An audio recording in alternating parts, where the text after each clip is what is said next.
Hi, I'm Oliver, and you're awesome. And together, we're Oliver's Awesome Art Class. Let's go.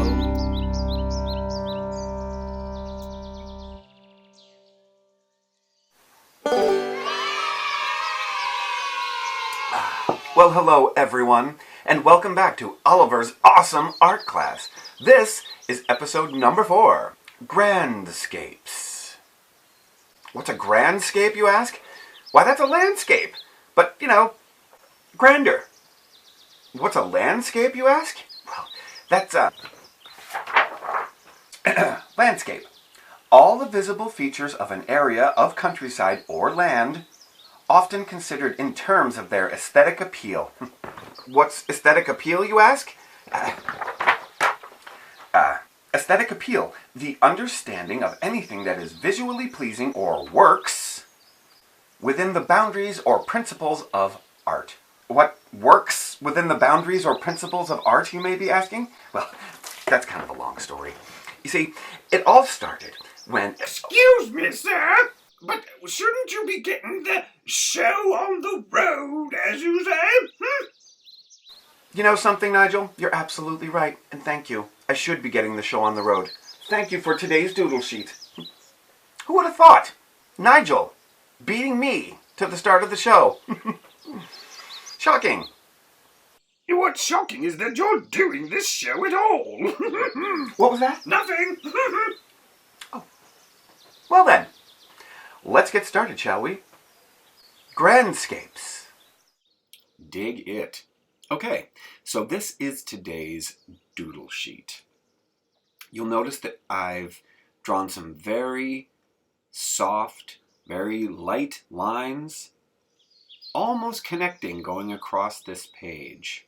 And there seems to be some lines connected in the back there, but see, in doing a landscape, the most important thing that you want to experience is depth. That's right. Now, how do you make this piece of paper look deep?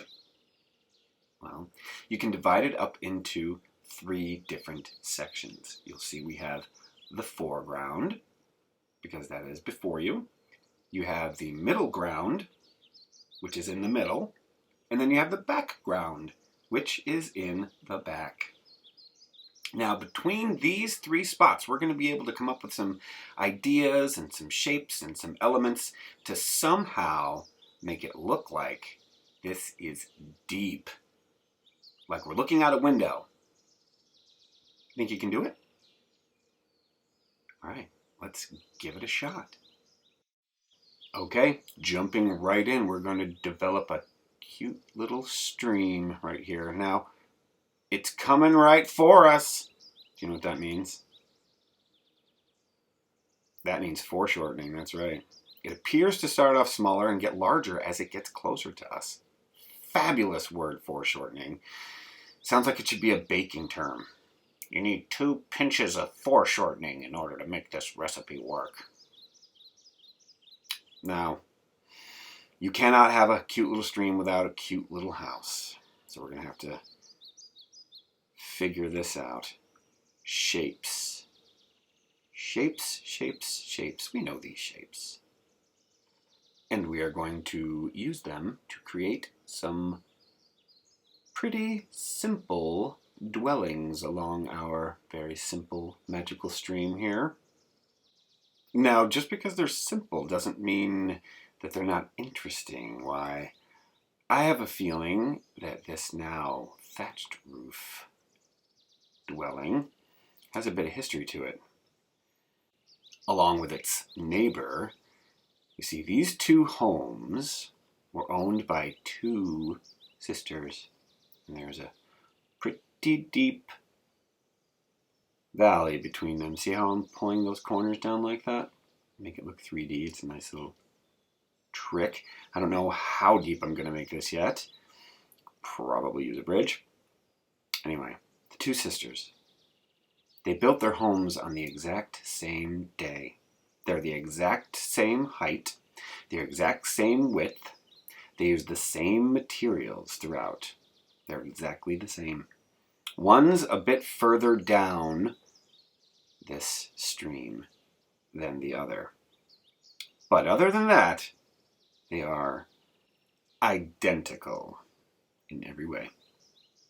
So I'm just going to fill in these little lines in here because we don't know how deep this thing is. So we're going to make it look like it's pretty deep. See those lines going down. And this is very, very simple. You do not have to do this. You don't have to follow me. But I'm putting the sisters' houses on either side of this stream because I want to illustrate a point. The perspective that we have between these two homes is very obvious. As they're both exactly the same size, our perspective says the one on the left is much, much closer. So how about that? Point of view coming in handy.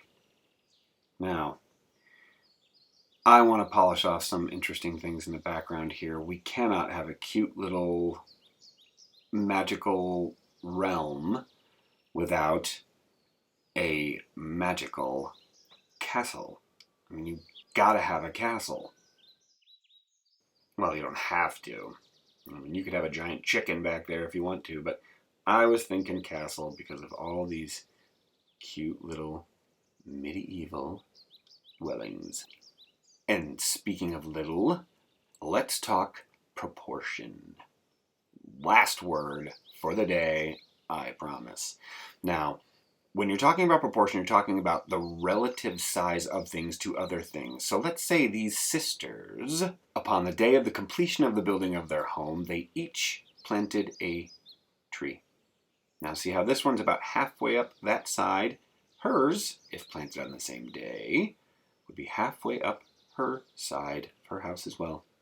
That, dear friends, ding, ding, ding, is in proportion. How about that? You know what's not in proportion? The size of this moon.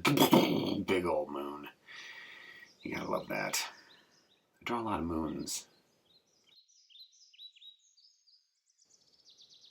Now, I am going to take a black pen and I am going to lightly sketch in around my pencil work. And I'm going to bring out a little bit more detail, a little bit more of the surrounding land. Fill in the frames of the doors and the windows. And the angles do not have to be perfect. That is the good thing about making it medieval. Is that cheating? No, it's not cheating. That's a big crooked castle. That's not supposed to be straight up. So, you know what? These little wonderful homes aren't supposed to be straight up either. So they can be any way you want. You want to shoot for them to be even. You want to try for that. But this is all a big fantasy world, so you can do whatever you like. Now, I'm going to bring out this craggliness of this fissure we have right down the center of our mystical land.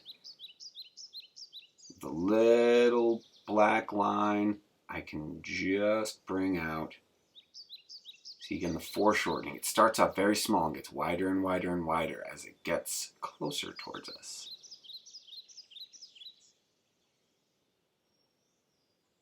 And you don't have to go super dark. You don't have to put a ton of lines in. Just follow what you already did, more or less if you feel like it. See, I'm making this kind of 3D by adding a little bit of cliff going down there. See, just straight down, straight down, straight down. Look at that. That is a pretty precarious cliff. I hope nobody in this community has sleepwalking issues. I don't think the two sisters have any problems, but I sure hope the store's in the other direction, like they don't have to borrow something from one another. Yeah, catch. Now, very simply, I am doing this kind of, oh, I'm doing it very quick, but I'm also doing it kind of cartoony, you know. I'm not doing specific little reeds of straw or anything like that. And speaking of perspective, this angle is making the perspective a little wonky, so I hope you can trust your own judgment into making sure that you can kind of make it look like your house is standing up straight. But it's okay if it doesn't. You just wanted to get these two houses and their two little trees. They were planted at the same time. That's why they're the same size on either house. It's filling out some ground. Be very loose, be very free. You do not have to do these lines. That is not an order. You can draw whatever you like. You could draw a theme park in the back or office buildings. I just felt like going with kind of a mystical land because we definitely have to have a little hint of water in there. It's more fun. I mean, you could draw, office buildings and stuff, but why wouldn't you rather draw a huge spooky castle? That's way more fun. Now, I'm drawing these big slabs of land coming in over there on the right-hand side, again, into the foreground. It's kind of a bridge between the foreground and the background. Speaking of the background, I feel like pumping in a little bit more features back there. You got some trees, maybe some strange rock faces. Fill out my wonderful castle here. I don't know if I'm going to put any lights on. I don't know if anybody's home or not.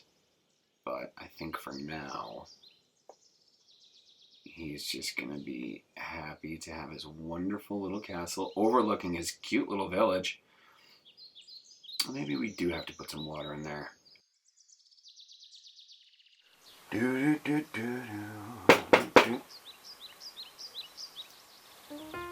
know who that is, don't we? Well, hey there, knock-knock neighbor. Hi. You're not knock-knock neighbor. No, I'm not. I'm looking after his place. He asked me to do him a favor. Huh.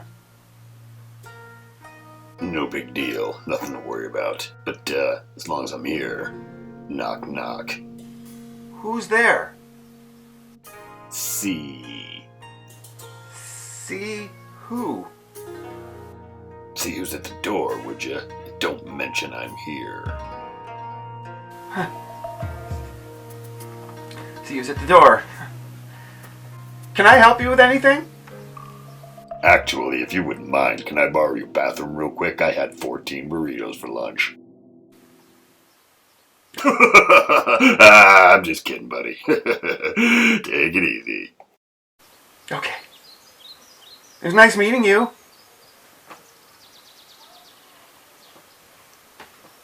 Well, new neighbors are always fun. Okay. What was that? You know what? Never mind.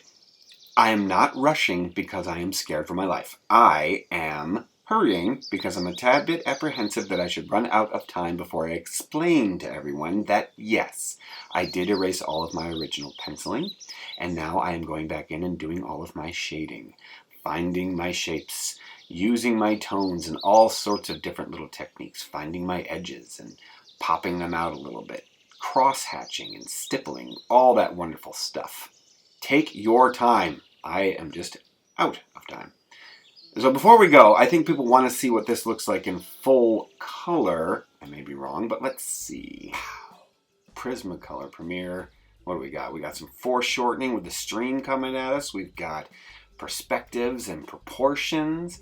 We've got middle ground, foreground, and background. We've got groovy colors all over the place. Nice stuff.